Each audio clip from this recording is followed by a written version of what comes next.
Hey, Marianne Hickman here. Welcome back to Talk Tips. This is Talk Tip number 11, how to prepare for a presentation. Check it out. Welcome back to Talk Tips. This is where I answer your questions about how to monetize your message on stage. Now, today, we're talking about how to prepare for your presentation.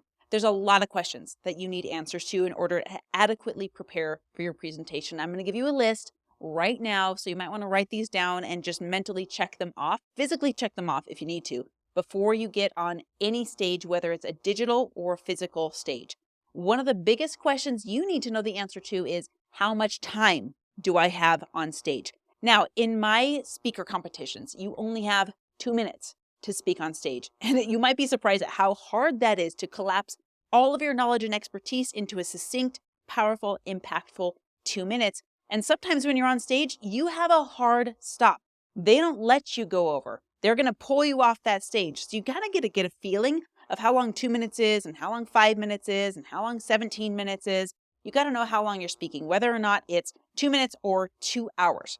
Number 2, is it a physical or a digital stage? Where are you showing up and when? When do you need to be there? Do you need to be there 5 to 10 minutes early? Do you need to be there like right on time? Do you need to be there the entire day before you speak? By the way, I would, especially if you're speaking on a physical stage, because you want to be able to reference the previous speakers on that stage. So when do you need to be there and how long are you going to be on stage? Here's the next question you need an answer to. Are you allowed to do a call to action? Now, call to action could mean many, many different things. If it's your physical stage, go for it. Do your call to action, even put out a price point on there, and then you can make sales right there in the event. Now, if it's somebody else's stage, you want to just know whether or not you're allowed to do calls to action. I've been on other people's stages that do allow a call to action, like a price point and sales. And I've been on other people's stages that say, no, don't do any calls to action whatsoever. In that case, it's just as simple as follow me on Instagram. That's my call to action. And there's a whole spectrum of everything in between, whether it's buy my thing right now or sign up for my free ebook or download my podcast database or just follow me on Instagram. You got to understand what you're allowed to do. Other is, do you have the ability to show a PowerPoint? A lot of speakers use PowerPoints. I use PowerPoints when I'm presenting a lot, but I don't actually love using them. Your PowerPoint shouldn't be your presentation.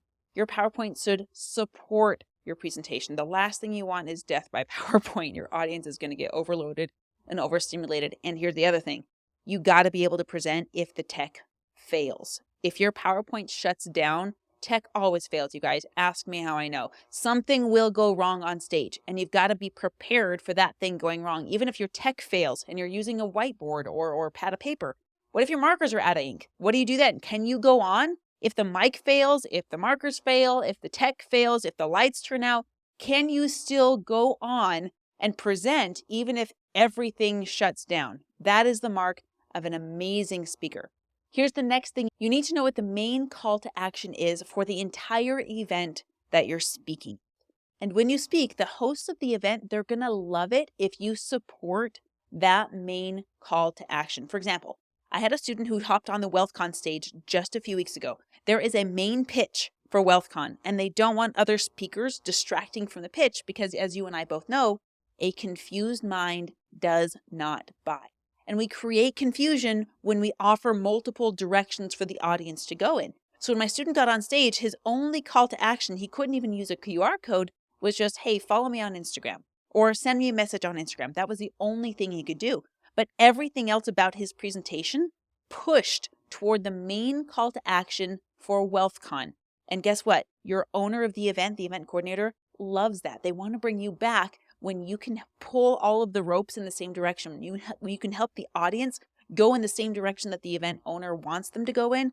That's when you get on more stages because the owner of the event loves having you there. Above all, here's what you should be doing. But besides knowing how long you're going to be on stage, besides knowing your call to action, besides knowing when and where to be, all of those are givens and you should know that. But you've got to practice, practice, practice, practice, and practice some more. And here's the other thing. You've got to practice with feedback. Practice in front of an audience, maybe at your house. Invite people over maybe twice a month to hear you present and give you feedback on your presentation. Because practice, guess what, does not make perfect. Practice makes permanent. And I don't want you to practice the wrong things and get good at something that doesn't help your presentation. So practice with direct feedback over and over and over again. Practice on camera, practice off camera. You can practice by going live on Instagram and presenting your signature presentation online. And that might even bring you some clients. Who knows? But if you are practicing your signature keynote, especially if you download my book, The 10 Steps of the Signature Presentation, you're going to get all 10 steps with a framework so that you can deliver a powerful, transformational presentation that gets you clients, because that's why we get on stages. You get on stage to monetize your message. And the way you monetize your message is by, first of all, getting paid to be on stages. But second of all, on stages that you're on for free, you can collect leads and collect clients. There are more stages out there than you might realize. Every digital platform is a stage. Physical stages, obviously, when you invite people over to your house or you're speaking at an event center, those are obvious. But people don't understand the power of digital stages.